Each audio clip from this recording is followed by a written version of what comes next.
July was Fibroid Awareness Month. What does it say when a condition that affects up to 80% of females needs an awareness month? I'm Carol Johnson, and this is Hello Uterus.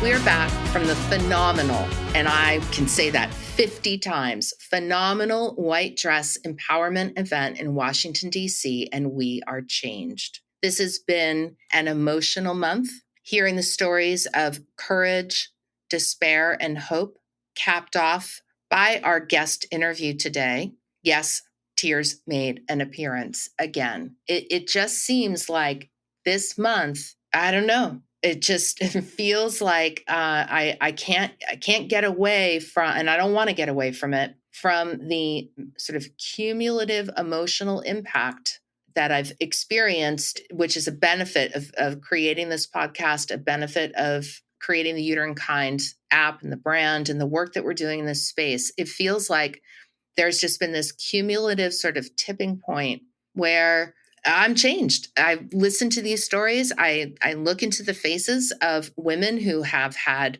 62 fibroids removed, 27 fibroids removed, their lives turned upside down, their fertility shelved, and being told to watch and wait when they have 5 fibroids that then become 25 fibroids. And at a certain point in time, I guess it's normal that you just get, sort of emotionally full. I don't feel overwhelmed. I feel inspired to take action, which is what we're doing. But I feel full, and we need to make change happen. So this interview with Dr. Lipman today, it has not left my mind. I recorded it a few days ago, and it's kind of all I can think about. Stay tuned for it. While the topic was intended to be a deep dive into uterine fibroid embolization, it actually morphed into much more. So you will learn about UFE, but our conversation poured gas on the fire to fight for prioritization of exceptional care for females of color. And so I hope that that's what you leave with as well.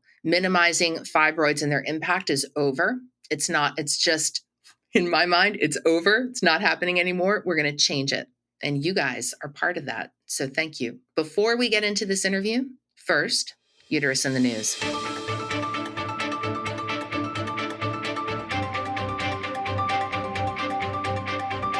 So I'm not going to blow this final Barbie scene, but just leaving here that the final stroke of genius hit us in our hearts, and it dovetails with our mission at Uterine Kind. So go see Barbie, or if you've already seen it, let us know what you think this scene means.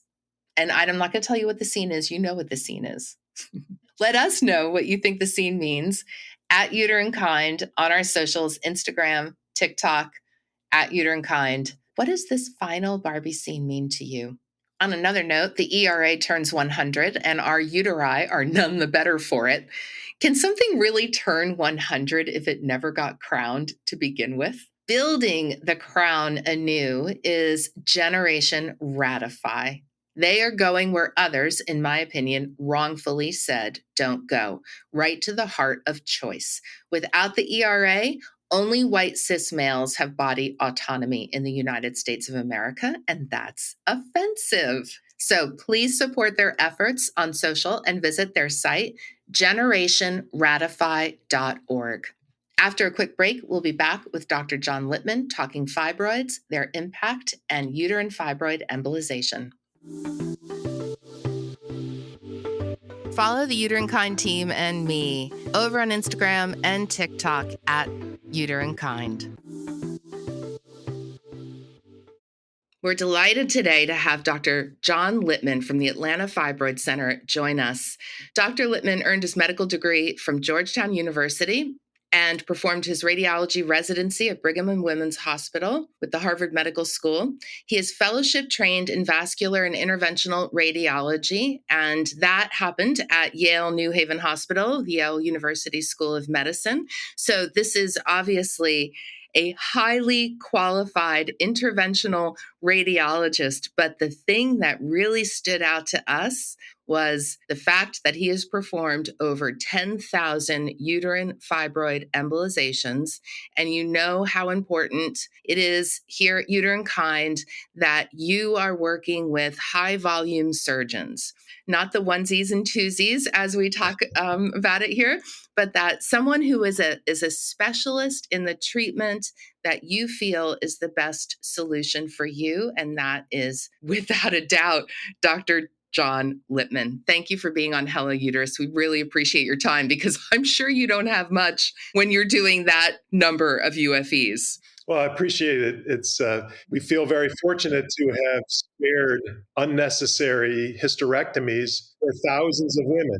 It is an option to treat fibroids, but in my opinion, hysterectomy should be the absolute last resort. There are a number of very good options, including UFE, which is what I perform. It's an outstanding procedure. You get the relief of symptoms without the risks and long recovery of an operation. And importantly, and often very underappreciated by the gynecology community, you get to keep your uterus.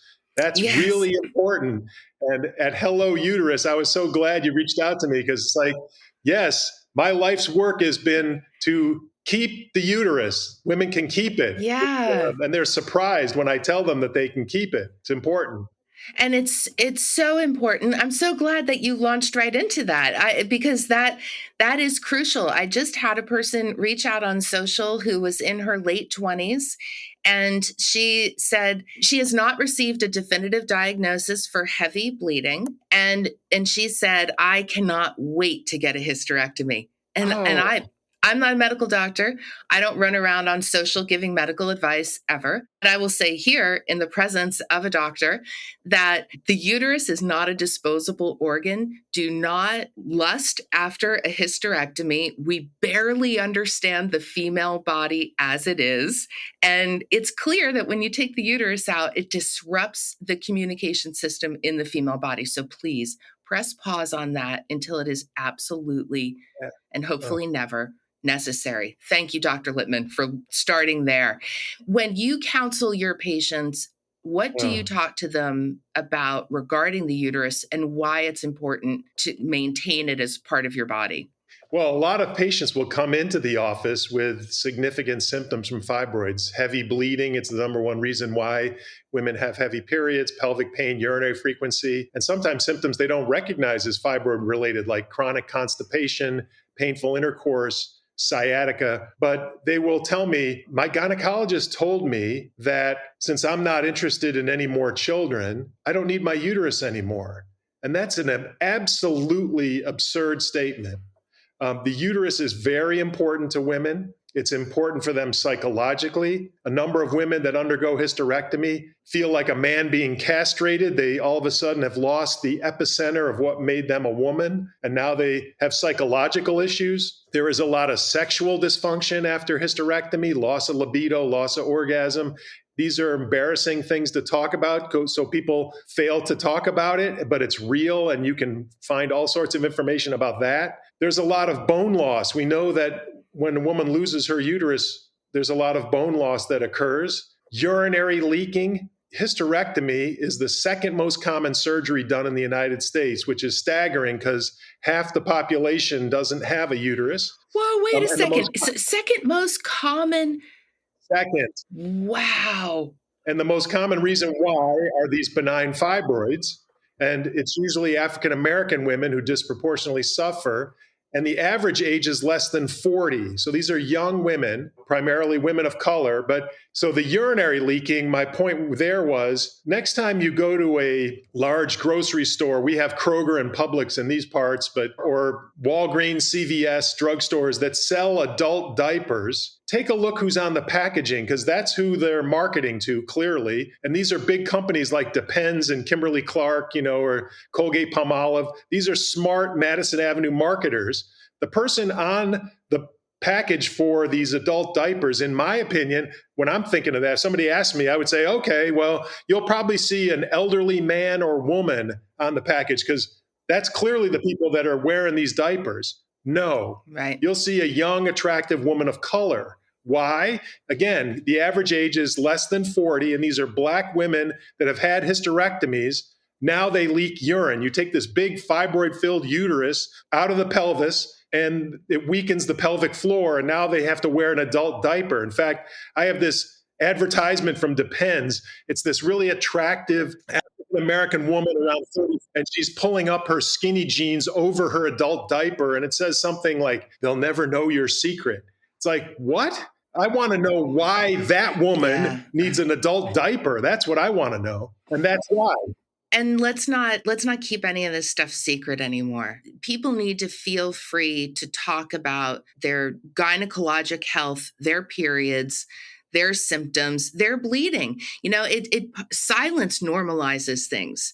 So you have to speak up about this. And it is just remarkable what people tolerate. And then it comes back to a problem in the delivery of care. I mean, like, you're an interventional radiologist. You're not an OBGYN. So you're not in the room when someone's coming in with a problem period visit, right? Often, unless they know to go to you because of the work that you're doing in the fibroid space. Yeah, there's a lot of people that will come. I see patients from gynecologists, and we work cooperatively with gynecologists. When people bring their individual skill sets to the table, I have certain skill sets, the gynecologists have certain skill sets. When we work together, that's just going to be best for the patient when we all have bring our best to the table. But I have patients that will self-refer. They're not happy with their particular gynecologist. They're only offered surgical solutions because that's all that gynecologists will offer. They're surgeons. They like to operate. But women want more. And there are lots of studies. There was a study from the Mayo Clinic back in 2013. Ebby Stewart, who's often quoted on fibroids in the national media, she's the chief at the Mayo Clinic and OBGYN. They did a study, looked at about 1,000 women with fibroids, and they were surprised that the average time to treatment was 3.5 years, and a quarter of them waited over 5 years. So they were suffering on the sidelines. We call those patients silent sufferers.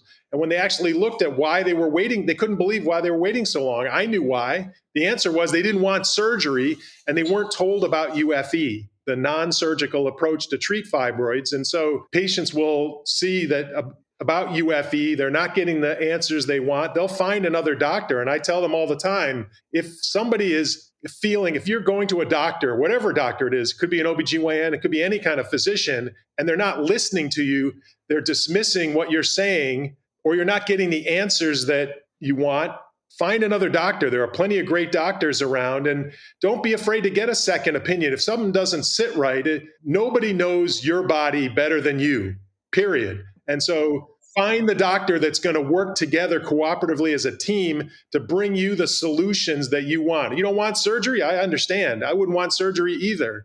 Find someone that can give you the non-surgical relief, whether it's through UFE or some other form of therapy. Absolutely. So now let's talk about, for those who don't understand what UFE is or know what UFE is, can you describe this procedure and how it is that it works? Well, UFE stands for uterine fibroid embolization. Embolization is cutting off the blood supply to a certain area. So in this case, we're using it to cut the blood supply to these fibroids. So it doesn't matter how big or how many you have, we can knock them all out very safely. The uterus stays alive, but all the fibroids died. And how we do that, the approach is typically the top of the right leg. You can also go left wrist, but I prefer the right leg. It's much safer and easier, and it's closer to the target. So the top of the right leg, if you were at the crease and you push down, you can feel your own pulse. That's the artery we're entering, the right common femoral artery. Mm-hmm. And I can negotiate a little tiny catheter. It's the size of a piece of spaghetti under X-ray. And there's a uterine artery on each side of the uterus supplying that side. And I'm in the big trunk of the tree. And the tree starts branching, getting smaller and smaller and smaller branches to get out to the leaves. The fibroids are the leaves of the tree, and I know what size those small peripheral branches are, and I can plug them up.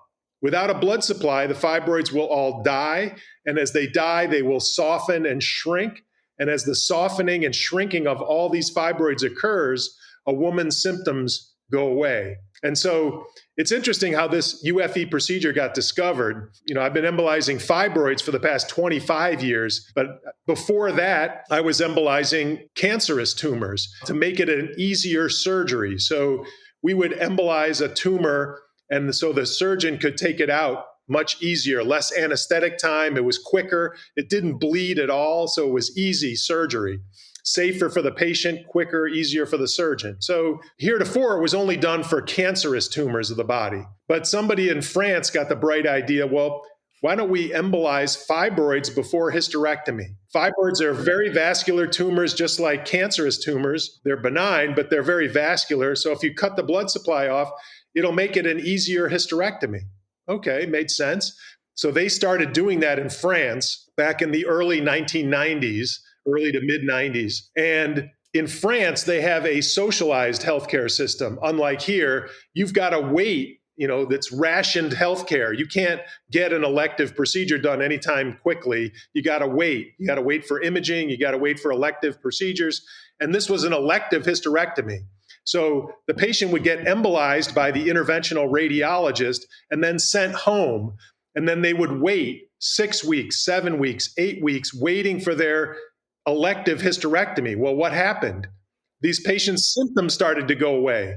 And so the patients would call their gynecologist and say, I feel great. My periods are now light. My pain's gone. My urinary frequency, I can sleep through the night. My belly is getting smaller and softer. I don't look pregnant anymore. Do I still need that hysterectomy? Because I feel great.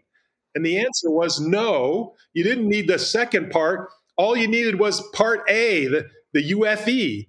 And so the gynecologist that was overseeing the interventional radiologist in France called his buddy, who was the chief of OBGYN at UCLA, and said, you better look at this. This is really interesting. And Scott Goodwin was the interventional radiologist at UCLA at the time, and he did the first 11 cases of UFE in the country. And he was presenting his first 11 case data at this radiology meeting that I was at, presenting embolization for these cancerous tumors involving the liver. And I'm listening to this and I'm like, wow, I know what my life's work is going to be now. I'm in Atlanta. I could really help a lot of African-American women because this is really disproportionately suffering for them. This is great. And I did the first one here in Georgia and 25 plus years ago, and I've been doing them ever since. And now we have the largest UFE experience, I think, worldwide, at least in the country. That's amazing. And I love how those types of discoveries happen, right? The unintended magical outcome. It's like, oh, we'll just make them smaller so we can rip that uterus out a lot easier. And then it's like, whoa, no, actually, I'm not coming back in. Love that. That's fantastic. Right. So exactly. The procedure, so you described it as like going into the trunk of a tree and then getting to the branches of the tree. So when we're looking at a uterus that has multiple fibroids in multiple locations, so it might be in the cavity, in the walls of the uterus, do you have to get to each of those branches that connects directly to the fibroid, or can you just plug up the trunk of the tree? You can have your catheter at the trunk and size the particles for the distal branches. And so the big trunk and the main branches stay open. That's why the uterus stays alive and healthy. And I've had numerous children born after UFE. I've had multiple twin births. And our births, unlike myomectomy patients, our births are typically full-term and vaginal. Whereas if you have, as soon as you have one myomectomy and they surgically cut on that uterus, you are not going to get a vaginal birth. That's going to be more surgery, C-section. So in case you were wondering what the number one surgery done in the United States is, it's C-section. Hysterectomy is number 2.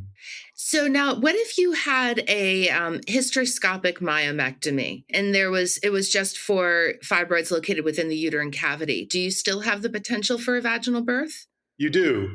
So hysteroscopic myomectomies, as you mentioned, are procedures done non-surgically. They enter vaginally into the cavity of the uterus. The uterus is hollow, and there's a fibroid that's in the cavity itself.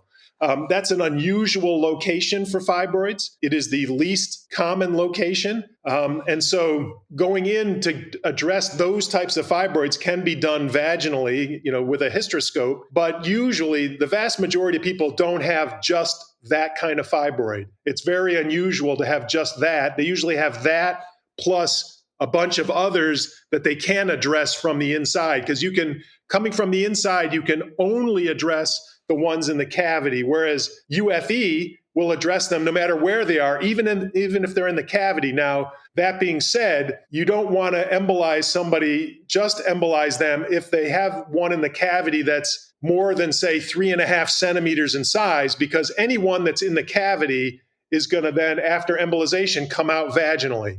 And particularly in a woman who's never had a vaginal birth, you don't want to subject them to any fibroids that are over, say, 3.5 centimeters. If they're small, like 2 centimeters, 1.5 centimeters, they're tiny, they'll break up. They won't even notice that they're passing it. It'll just mix with menstrual blood. But bigger ones, we have to do what's called a combined approach. And it's a good way for interventional radiologists to work with the gynecologic surgeon. So in a patient that has, say, a 5 centimeter fibroid in the cavity, as well as lots of other ones, the surgical approach they'd have to cut the woman from the outside and come from the inside. Instead, we can do an embolization, knock out all the fibroids, including the one in the cavity, and then we've already in advance set up for them to come in from the inside and do a hysteroscopic myomectomy for that one dead fibroid in the cavity. And again, it's dead, so it's very easy for them to remove, unlike a living fibroid, which is challenging.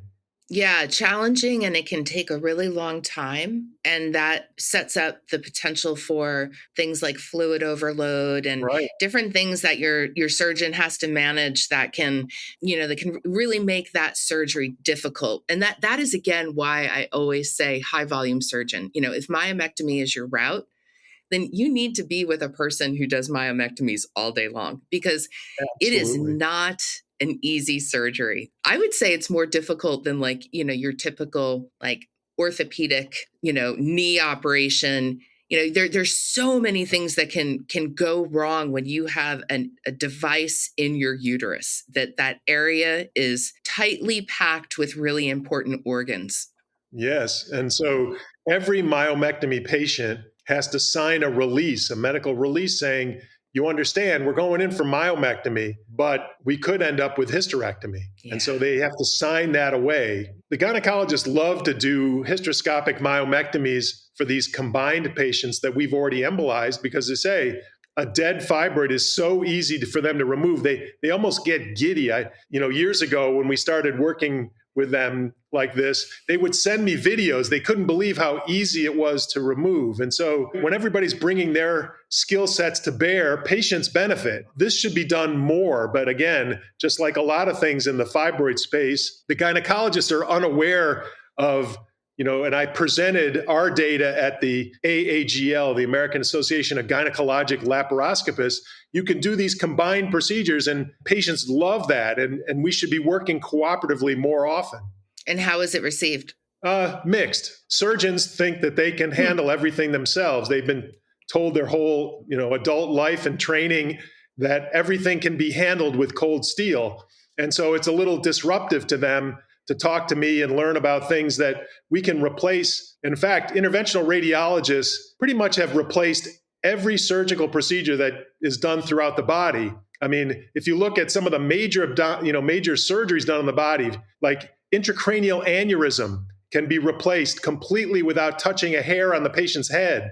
That's incredible. Coronary work, heart surgeries can almost all be replaced by interventional radiology and interventional cardiology techniques. Even valve replacement is now being done without surgery. So pretty much any surgical procedure, abdominal aneurysms, you name it, there is now a replacement to be completely non-surgical. And a lot of these, we're replacing surgical hysterectomy with an outpatient 30-minute procedure that patients go home the same day with a Band-Aid at the top of their right leg. That's it. And their uterus. So it's a 30-minute procedure or so. There's a few hours of recovery. They go home. There's a short recovery at home of about 5 days. So UFE is safer, less invasive, much shorter recovery, much less expensive. Keep all your parts. It's win, win, win, win, win all over the place. The issue is, unfortunately, you got to know about it. And that's why sessions, podcasts like this, and we tell everybody that will listen. I mean, at least it's information. The information is power. So if they know about these options, at least they can look into it, even if their doctor didn't mention it to them. Absolutely. That's the most important thing. And that's why Hello Uterus exists. It's not about holding one treatment above another, although I will talk about why hysterectomies are not the path to go for the rest of my life. I do place that at the bottom of the barrel routinely, but it's more about being aware, because like, in what other situation that you're encountering in life where you're going to make a very important decision, do you have, less than 10% of the available information, and that makes you feel confident that you can make a good decision? Like, that doesn't happen. I can empathize because I've lived this exact situation, undiagnosed fibroids for over 20 years. When you don't have an understanding of your body, how it operates, you're not being educated, you're not being directed or guided to educational information that you can comprehend, then you remain in limbo and you don't do anything like I did. And I regret it. You know how like you see those late night shows where they're interviewing a celebrity and they're always like, I have no regrets. I have no regrets. I'm like, oh, I got a regret. I got a big one. And it's called fibroids. So a couple things I want to dig into on the procedure, and then some other questions. I have a million questions for you. So I am going to kind of pretend like I'm your patient. I would ask you this in a consultation with you. I am very particular about stuff left in my body, and I'm really tweaked about endocrine disrupting chemicals and microplastics and all that stuff. So what is the thing that's blocking the blood flow, and how do I know it's going to stay where it's supposed to be? Well, the material that we use is called polyvinyl alcohol, PVA. And it was chosen many, many years ago, well before the 25 years of doing it in fibroid work and fibroid embolizations. And the reason why it was chosen is because it was the material contact lenses are made out of, and it's completely inert. There isn't a single patient that I'm aware of ever reacted to PVA, not only in my experience of 10,000, but anyone else's experience. It's very safe, very effective. It doesn't turn into anything. It just stays in what's left of those dead fibroids. And some people get tweaked out about, oh, I've got dead fibroids inside my uterus. It's like, no, it's not a landfill. It's a sterile death. It's just like what happens in menopause. When women go into menopause, these fibroids die. And so they have dead fibroids in their uterus. It's the same thing. There's no difference. In fact, most women that have fibroids have them in their uterus. They don't cause any problems. They don't bother the woman. The woman doesn't have to bother them, and they die with them. We call those fibroids passenger fibroids. They just ride along, and she never does anything about them, and that's fine. They don't need me. They don't need this UFE procedure. Passengers. Now, we see patients in the office every day that do not have passengers.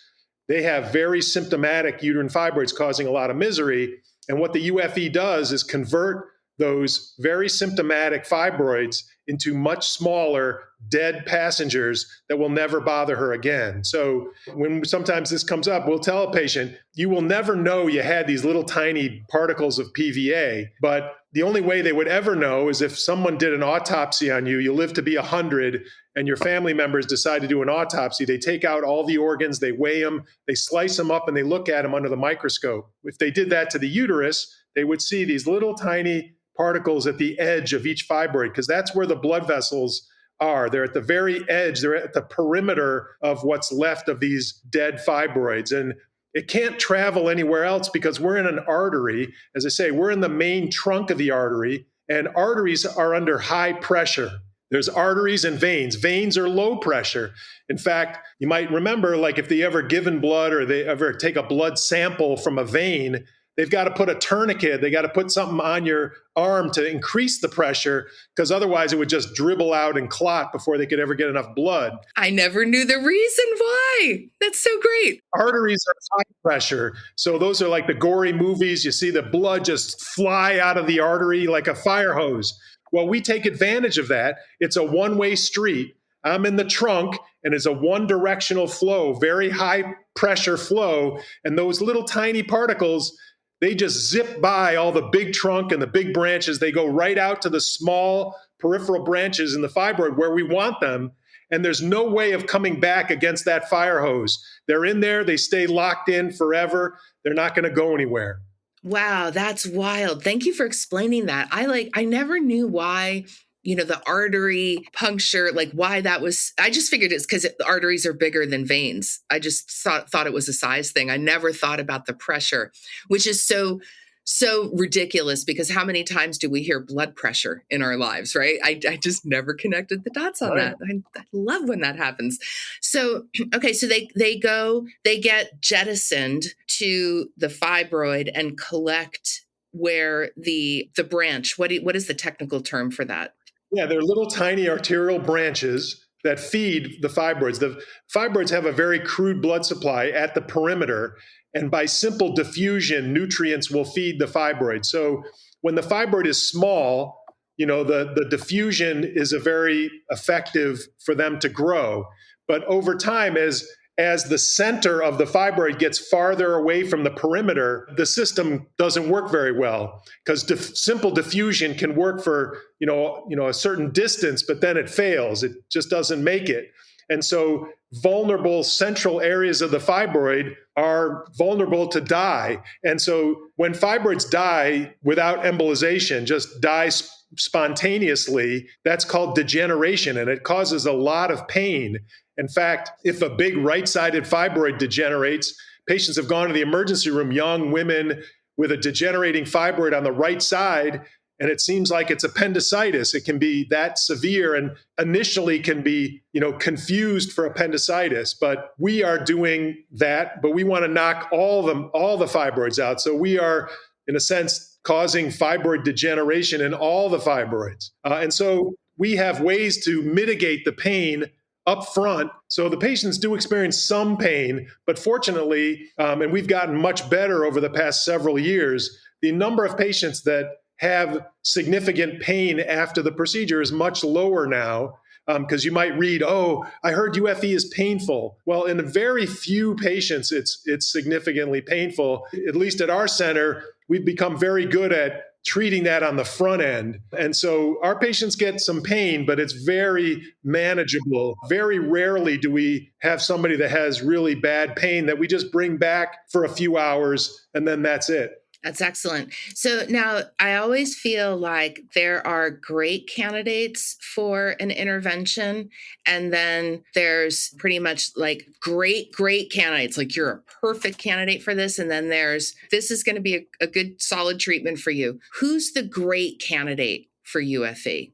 Almost every patient that's been told that they need a hysterectomy for fibroids is a candidate for UFE, almost 100%. So it's very unusual. There are very unusual patients that, for whatever reason, aren't good candidates. So, for instance, you might have a normal size uterus and this humongous exophytic subserosal fibroid that just is huge, like 15 centimeters or bigger, coming off this very small, otherwise normal uterus. Now, that person is probably not going to, be the UFE candidate of choice. But these are unusual patients that are really best handled surgically. So almost everybody, unless you have this absolutely massive uterus, is going to be a good candidate for UFE. The best candidates, I just recently spoke at this meeting of interventional radiologists and other types of interventional physicians on UFE. And I was telling them, because there were a lot of trainees in the audience, what is the low-hanging fruit? What's the best patient to do UFE on? The best patient is someone that has symptomatic uterine fibroids, so they got to have significant symptoms.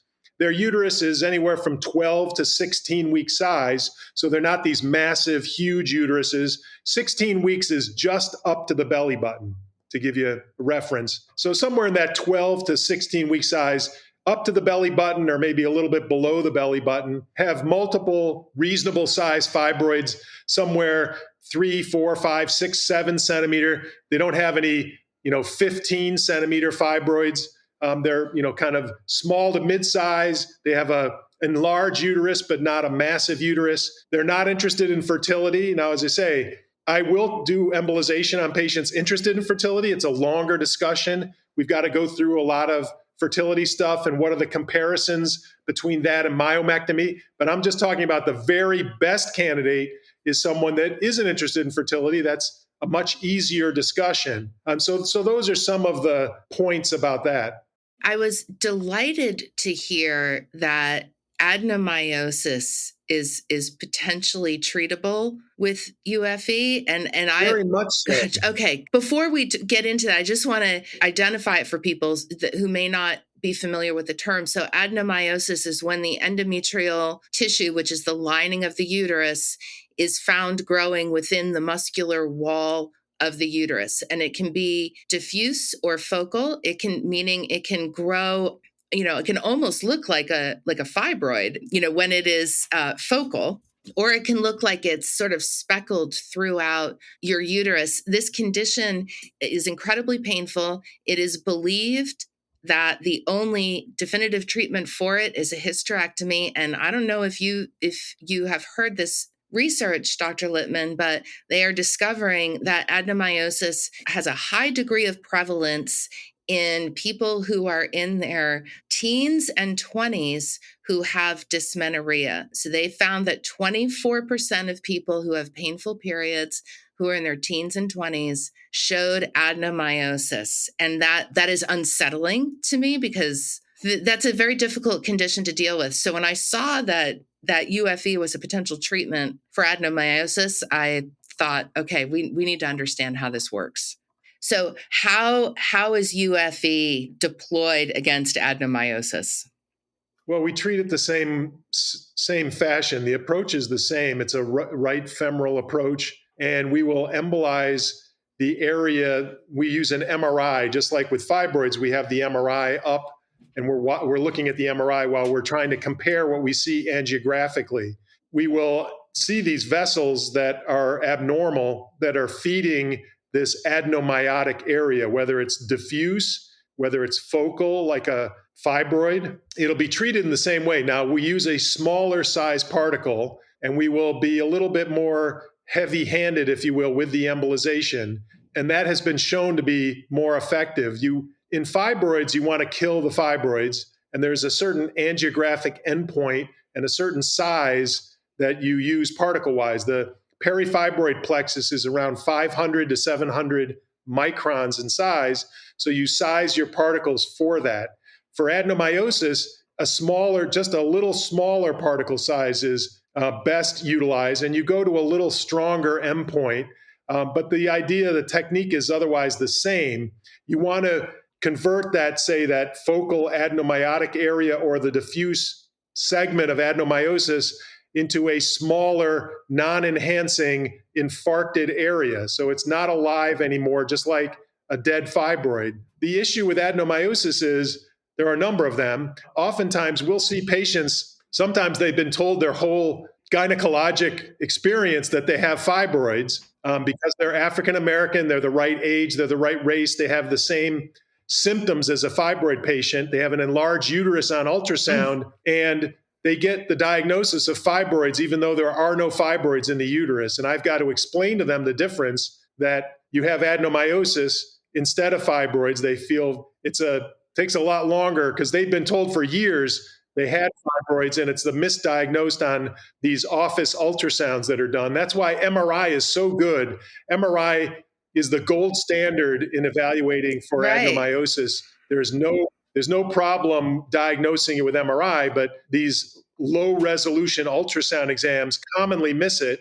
And we'll see a lot of patients that have both adenomyosis and fibroids. So the good news is you can embolize those patients, whether they have adenomyosis alone or a combination with fibroids. The success is not quite as good as it is for fibroids.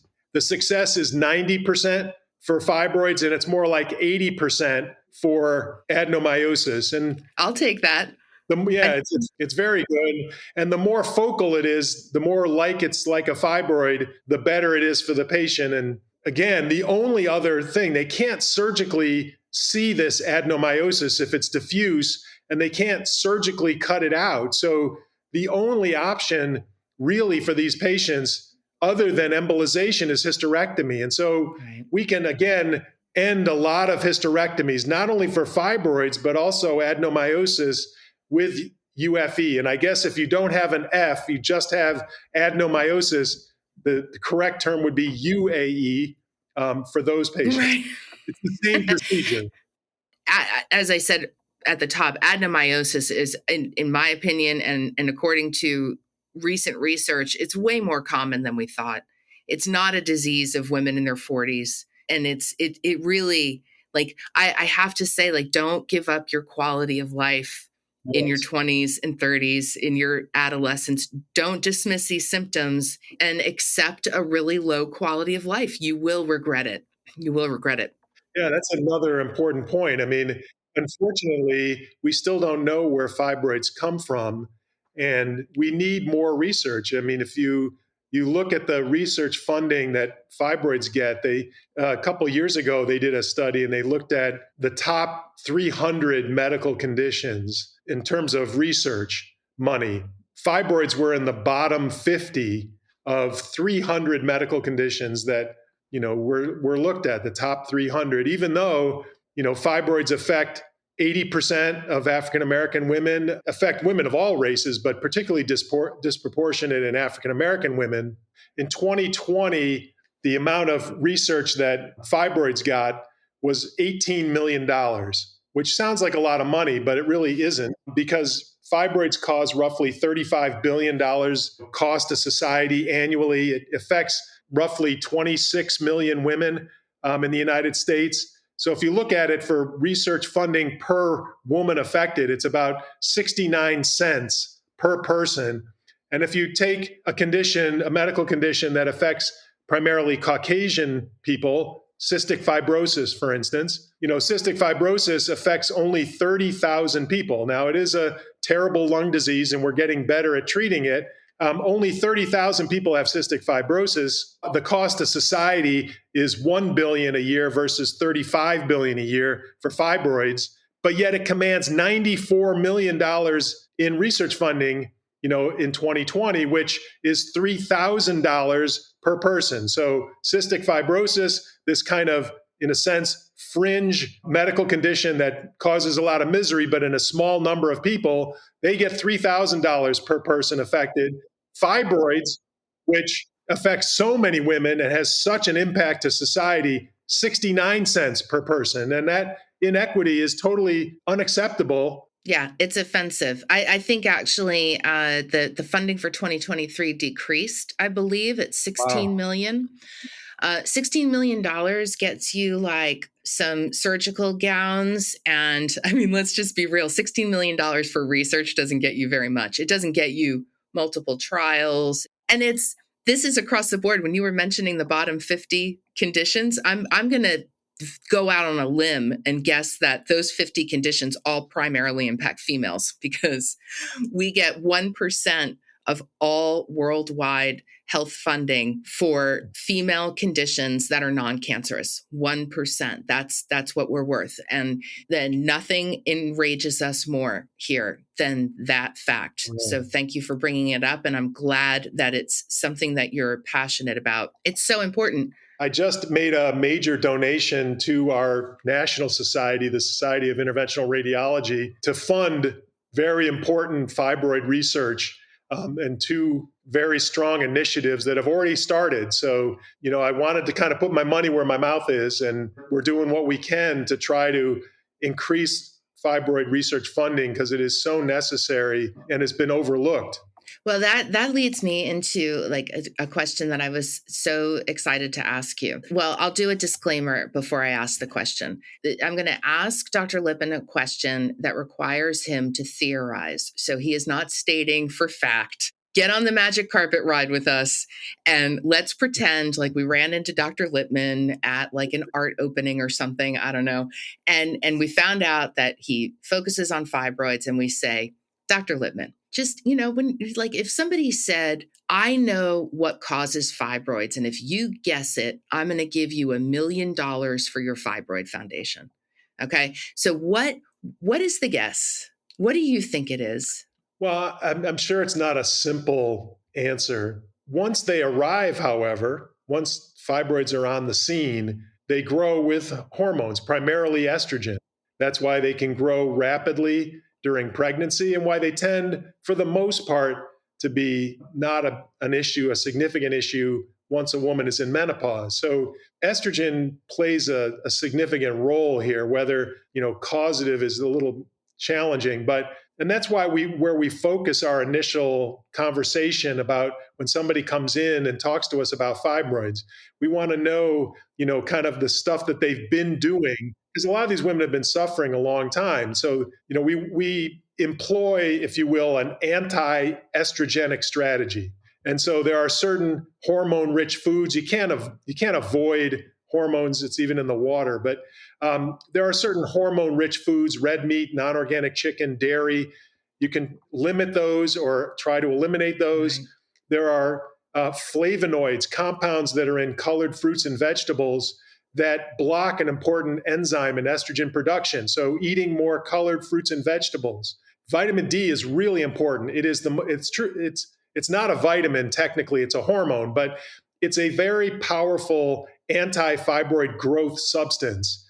And one of the reasons why African American women disproportionately suffer with fibroids, one, they have more body fat on them than other racial groups, and estrogen is stored and produced in body fat. But another is that only 10% of them have adequate vitamin D. And if you have adequate vitamin D, you are much less likely to suffer with fibroids, even if it's a strong genetic in your family, which is another thing that you can't control.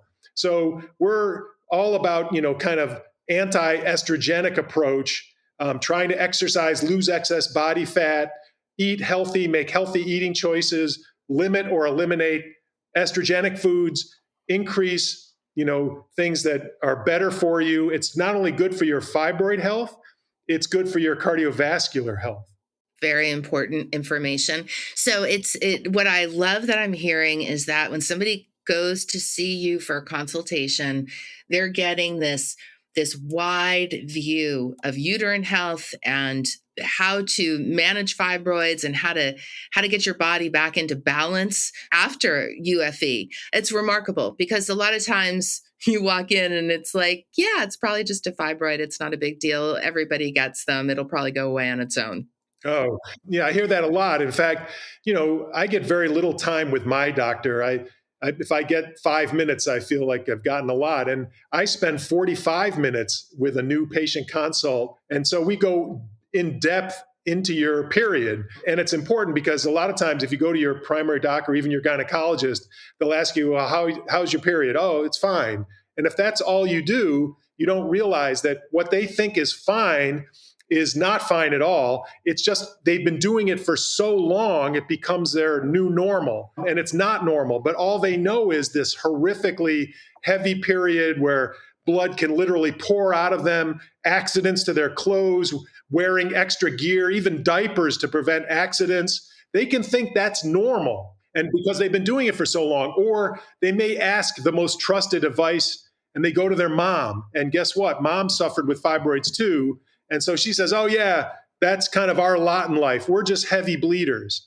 No, if you're changing more frequently than every 3 or 4 hours, if you need 2 at a time, or you have episodes of blood exploding, running down your legs, or soiling clothes or linens, or have to sleep on, plastic, or you can't sit on your girlfriend's furniture, or you're carrying extra clothes, no matter what, any of those things, that is not normal, no matter how long you've been doing it. And if your doctor thinks it's normal, find another doctor, because that needs attention. And the most common reason why women have these horrifically heavy periods, number one, is fibroids. And so that better be on the person's radar. Mic drop right there. I wish more people spoke like this about the normalization of these symptoms, just so simply and definitively, clear cut. This is not normal. And I will say again, it's your quality of life. You're sacrificing your quality of life, and there is no reason for you to do that. But it's also not your fault. It's because these symptoms have been normalized, and we're believing that our experience is normal, and also the stigma around talking about your period, which is changing. Right. That's the other piece of this, that there is some period shame talking about it. whether it's taboo, like, well, our family, we don't talk about, our periods. And that's got to stop because you say fibroids does have a genetic predisposition. And so we're telling people all the time, talk to your mom, talk to your daughters, friends, sisters. We've got to increase the conversation about periods. And we love it when men come out because men don't know the first thing about periods and they don't want to talk about it. But it's important for them to understand. For instance, we treated Cynthia Bailey from Real Housewives of Atlanta. I can talk about that because we were on her show. She went public with her story, and she was very courageous to do that. But at the time, she was married to Peter, who didn't understand anything about what she was going through, these horrifically heavy periods, and they had stopped having relations. And so from Peter's perspective, he thought, well, Cynthia doesn't love me anymore because we're not having relations. Well, that's not true at all. She still loved him. She was going through horrific periods. And so, she was profoundly anemic. And so she was operating on a very low tank. You're tired, you're weak, you're fatigued. It was all she could do just to get through her working day. Sex is exercise. Let's face it, sex went out the window because she was tired and fatigued. Plus, she's wearing all this extra gear and padding and adult diapers. You don't feel very sexual. We had this conversation about this, and she had the UFE procedure and everything went back to normal. I gave her sexy back. That's what she told me. I love that. Peter understood now. He got the empathy and the understanding of what she was going through, and it made all the difference because there are a lot of marriages and relationships that because there's no communication about this or understanding, it breaks down or ends. And that's really tragic. Absolutely. I can attest to that. And I'm so glad that you raised that. That's a really important point. I almost wish that we had led with it. It's something that we've been talking a lot about at Uterine Kind, how these conditions impact your relationships and the slow creep that can happen where you over time, because the symptoms are so bad, you feel disconnected, or you've chosen to kind of disconnect yourself from your uterus, from your body. I've interviewed so many patients who describe their pelvic region as a black hole, a place they don't want to go, that they don't want to think about it. And they live sort of up in their head, and they're completely cut off from the neck down, which of course is not an ideal way to, live, even if you're like, living solo in a cabin in the woods somewhere. But it's definitely a difficult way to live when you're in relationship. And let's get clear about this. You can carry the bag of clothing changes and the pad changes and all that stuff. But there is this sensation of like being disgusted with yourself. The conscious mind is sort of it's in the body, but it sort of acts like it's not, it's separate from the body. And then it looks at the body and it's like, ew, why are you such a mess? And that's so destructive, which is why mental health PSA here, like it is really important that we start integrating mental health counseling with females who are living with these common but not normal symptoms, because as you pointed out, relationships suffer, their mental health suffers. And also because we don't know a lot about the female body. We were talking earlier about the uterus brain connection, and you were saying how personality changes. We're going to have an incredible researcher, neuroscientist on at the end of the month. Her name is Dr. Heather Beaumonte Nelson, who is doing remarkable research on hysterectomies and the brain uterus connection out of Arizona State University. And it's going to be a podcast not to miss. But that personality change, to me, I think hypothalamus, pituitary gland, all of these, it's one big communication system, your endocrine system, your, physical organs, all of it. And we don't know anything about it, right? We know like very little. One of the surprising things, and you bring up the mental health aspect, that was one of the surprising things. I knew all about the physical effects that, these heavy bleeding and periods and suffering with fibroids, the misery that they were going through, the physical challenges that these women were facing. What I didn't understand initially was the mental impact of having fibroids on these women. Despite all of the misery that they were going through, Black women continued to kind of work through it with, a number of my patients would tell me, Doc, I just need to keep it moving. And the reason behind the keep it moving, there were a number of reasons. One, some had to go to work, financial reasons, they have to put food on the table, but consistently being out of work could jeopardize their employment. And for some women, despite the significant symptoms that fibroids are causing, fibroids are not considered an illness. You have to be severely ill if you're going to take time off of work. So you keep it moving. And for others, they might be in a male dominated workplace where suffering with heavy periods and pelvic pain, is looked at, well, that's their lot in life. And, that's what women go through. That's their issue. Their female identity, in a sense, is constantly scrutinized. They're being looked at like, why are they getting up to go to the bathroom so often? Why are they doing this or that? And so they try to work through that and combat these kind of negative stereotypes of women or women of color in the workplace. And so they're battling fibroids. And so they have to contend with like this near perfect attendance, exemplary work performance, while at the same time, they're trying to maintain this reasonable work-life balance. And so African-American women often feel not only a sense of responsibility to themselves, but also for women that are going to come after them, which is, I never thought about that, such a thing.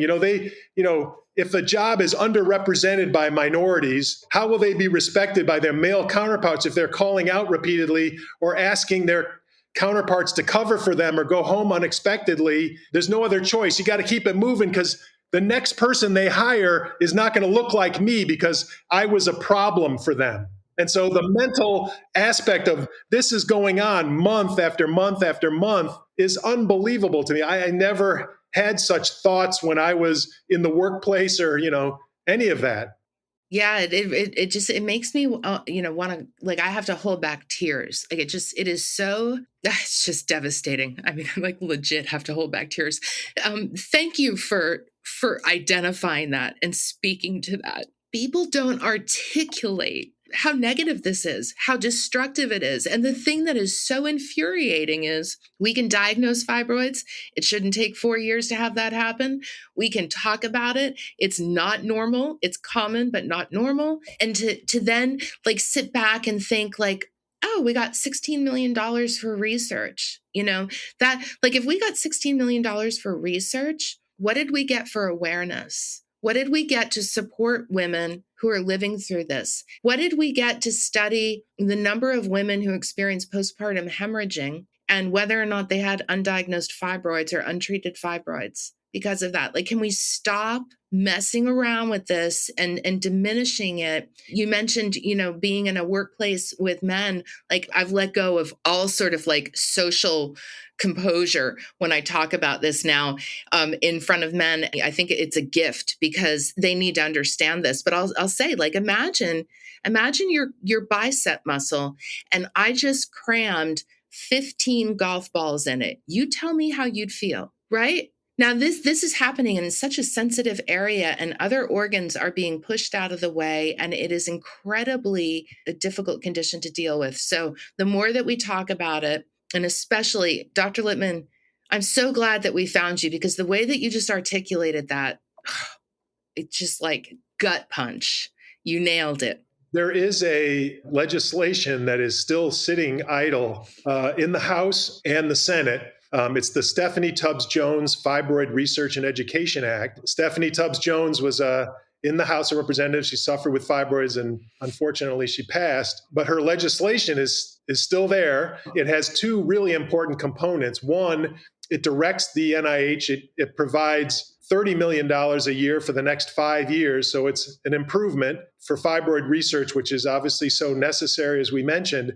But it also directs the CDC to put out educational materials to physicians, other healthcare providers, and the lay public on these non-surgical treatment options like UFE. So there's an educational piece and then there's a research piece, but unfortunately, it's still sitting idle.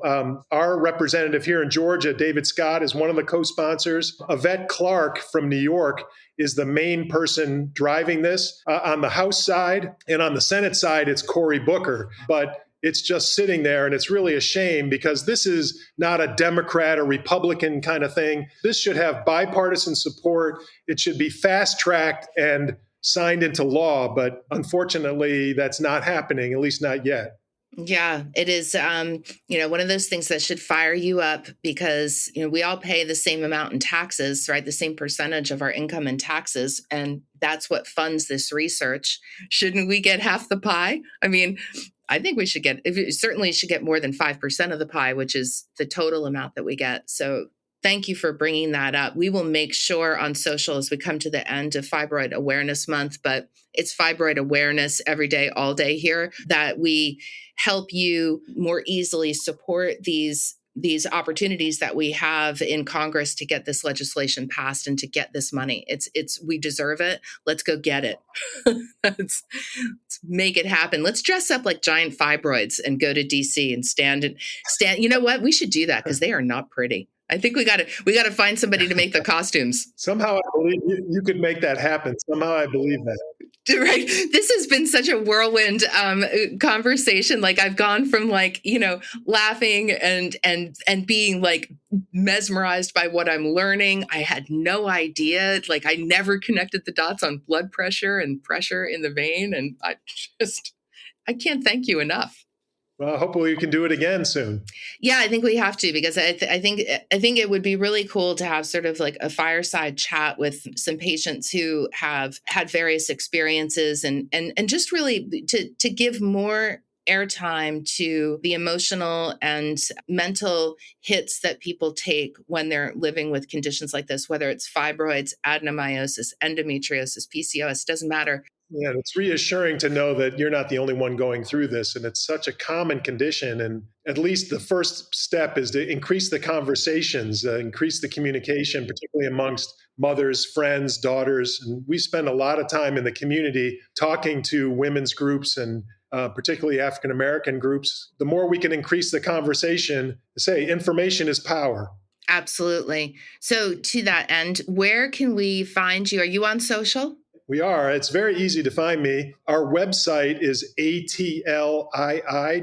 It's the parent company of the Atlanta Fibroid Center, is Atlanta Interventional Institute. So website atlii.com. We're on Instagram. People like Instagram.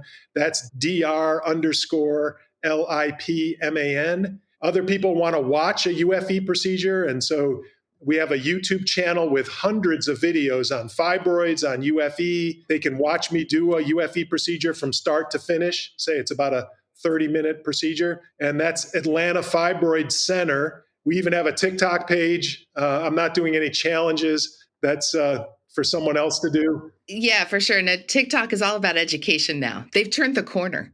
Oh, good.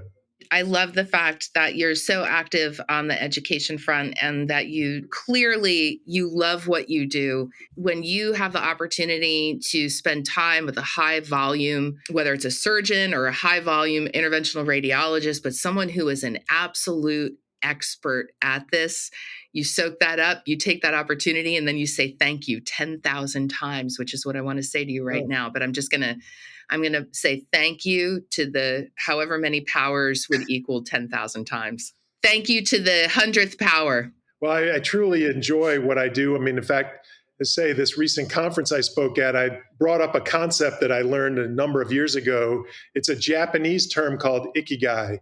And that is Japanese for something like reason of being, why we're here. It's a Venn diagram of 4 different circles and the different circles intersect each other at different points. But ikigai is the intersection of all 4 of them. And it's like the individual circles are like what you love to do, what you're good at, what society needs, and what you can get paid for.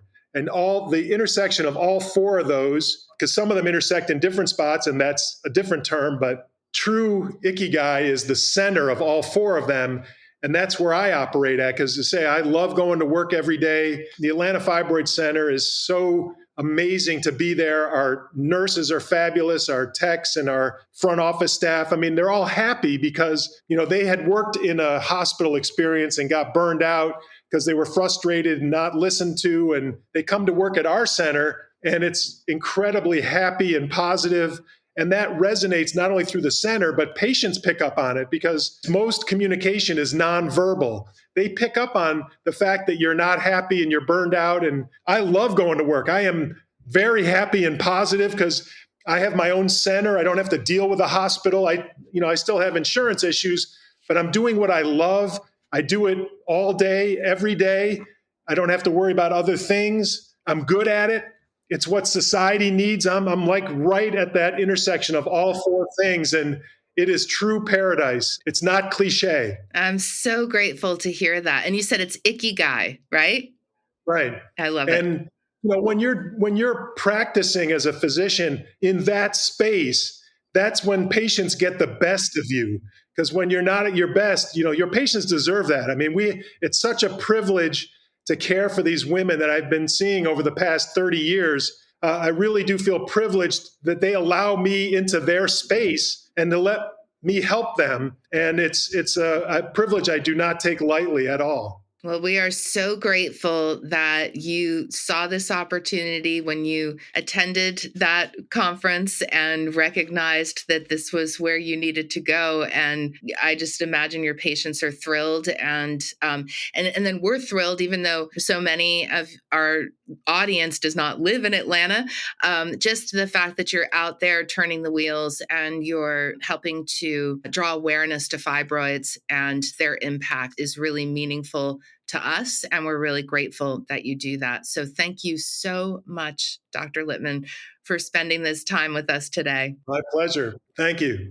We'll be right back with Ending on a High Note.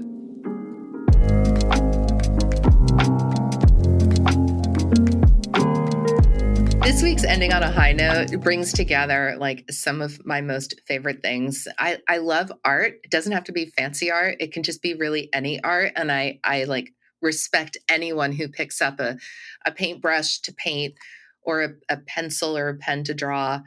I think art is amazing. And then also, of course, what we eat. You know that we pay a lot of attention here to chemicals in our food and how that impacts our bodies. And then also producing all these chemicals and how that impacts climate change. And this week's Ending on a High Note is just like the best. Pigcasso. Pigcasso. Have you heard about Pigcasso? Pigcasso. That is the name of a painting pig. And this pig can paint. Really. It's a pig with a brush in its mouth and paint colors, and it goes up to a canvas and it uses the brush to paint artwork, and the artwork doesn't suck. It's actually very cool. You can purchase the artwork. The opportunity to support Pigcasso means that you are supporting less meat production and more humane meat production, animal protein production. You're also supporting the climate. But the other thing that you're doing is getting a really cool painting to put on your wall that was painted by a pig. And that is what I want to focus on in this Ending on a High Note. The fact that we live on a planet that's also populated with a ludicrous amount of animals, and they too have talents. And it's just so lovely to see this pig get the same sort of attention that a human artist would get. And it helps us all kind of connect together and recognize that like we got to be kind to every entity, no matter what it is. Pig, human, painting pig, painting human. Just be kind to it all. But also check out the artwork here, and the color sensibility of this pig is really remarkable. It's interesting. The pig is almost pure white, which is the absence of color. And so I like to imagine that the pig is sort of expressing its own personality and saying, like, I may be mainly a white pig with a pink belly, but I have an incredible sense of color. And that pig really does. So if you want to check out this incredible artwork, visit pigcasso.org, pigcasso.org, and have a fun time checking out this swine art. So thank you. Thank you for being here this week. Thank you for spending time with us on Hello Uterus and for supporting the Uterine Kind app and our mission to improve the experience of uterine care for everyone. Thank you, Angel, for being so wonderful and dedicated to our mission. I appreciate you more than I can ever express. And thank you to the team back at Uterine Kind. You know how much I love you.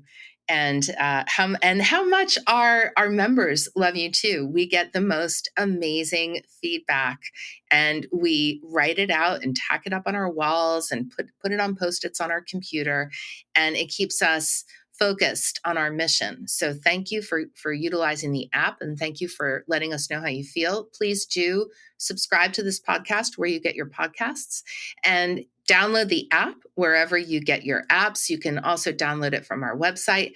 And please do leave a review so other people can find out about the app. It is definitely improving people's lives and making it easier for them to take control of their gynecologic care when they're dealing with symptoms often dismissed as bad periods.